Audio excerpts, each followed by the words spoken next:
welcome to one of my 40-day vlog series. I don't know which one this is because it is recorded before my 40 days of vlog series, because I know that during Lent there will be some days that I'm simply too busy to vlog and edit and upload. So I am trying to catch that up front by recording early and put it online on days that I definitely cannot make a vlog. And you saw me knitting on this little swatch, and that is all because quite some time ago I bought this book, The Knitting Bag of Tricks book by Patty Lyons. Patty Lyons is a very well-known knitting teacher and designer from the United States, I believe. And she wrote this book, and it contains 70 sanity-saving hacks for better knitting. And a while ago I needed to order something in Germany, and while I was browsing the website where I had to order, I found this book, The Knitting Bag of Tricks workbook. And this is really fun. It is truly a workbook. You can color, and there are stickers, and Patty says in the book, when I was a kid, my favorite book was Dr. Seuss' My Book About Me. It was an interactive book that had questions with blanks to fill in, places to take pictures and boxes to color in. It was fun, but more than just being fun, it was my book to write all about my favorite topic, me. And she decided to use that kind of layout for this Knitting Bag of Tricks workbook. There are exercises in here, stickers by Franklin Habit, another knitwear designer, and there's a section, My Work. And the words of wisdom at the beginning of the book is this one: Knitting is the saving of life, by Virginia Woolf. So I have been doing the first exercise, the fundamental truths of knitting. And at the end of the exercise, this one is all about knits and purls. And at the end of the exercise, there's a section called Swatchervations. And I'm going to mount you on the other tripod I have, so that I can show you my hands looking down at my knitting, and then I will discuss this swatch with you.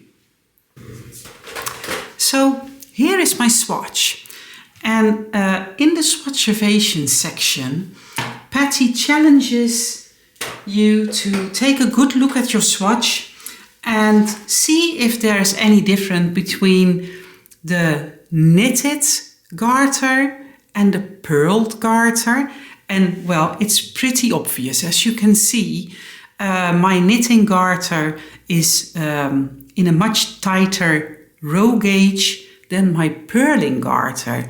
And here we are thinking, or at least I was thinking, that my knits and my purls were really balanced and exactly the same, which they obviously are not. My work is still on the needle, by the way, because this is not the end of the swatch. So you do your swatchervations, and then in a later chapter you turn back to your swatch and you continue working on it. So Patty doesn't say to bind off or take it off the needles or anything. Now, the yarn that I chose is quite rustic. It is don't know if I showed it. It is schaapjeswol. And it is from a local sheep herding group. What is it called? A group of sheep. I don't know. You know what I mean. Anyway, I bought it at Trollewol in Driebergen. Very famous. And I picked this yarn because Patty advises to use a non-superwash. And I don't have that many non-superwash yarns. As you can see, there is quite a difference in the yarn. It has these thicker parts and these thinner parts where it's a little more twined, but well, this is what I will work with, so it will just have to do. So Patty advises to take a look at your swatch and think about this part, the garter ridges in knit stitches and in purl stitches. She says flip the swatch over and take a look at the rows. Do you see any gaps between the rows? And like I said, I thought that my knits and purls were pretty much okay and the same. We can see here that that is not the case, but in my stockinette part, there is not really a big row difference. I believe that is called rowing out, but I don't think that is the case in my swatch.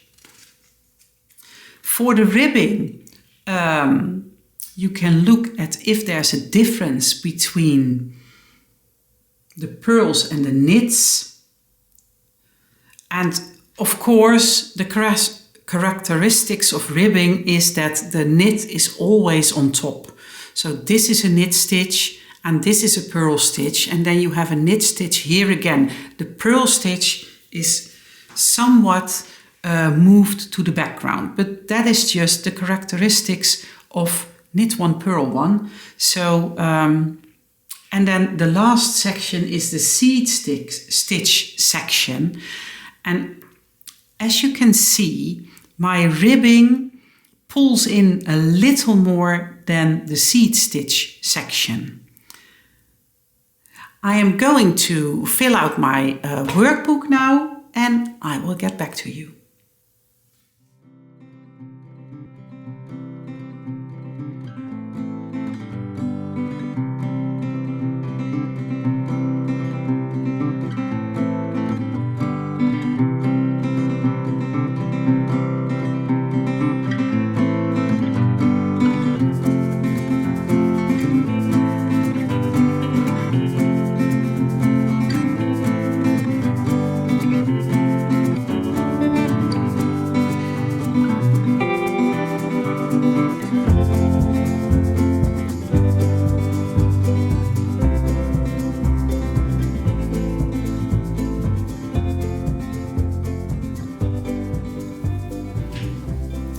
So I have been taking a look at my swatch, filling out my workbook, and in the second half of this exercise you keep working on this swatch and you are going to look at stitch mount.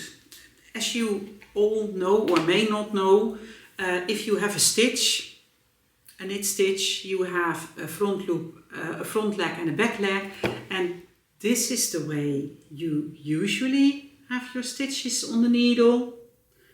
But if you switch it up, it can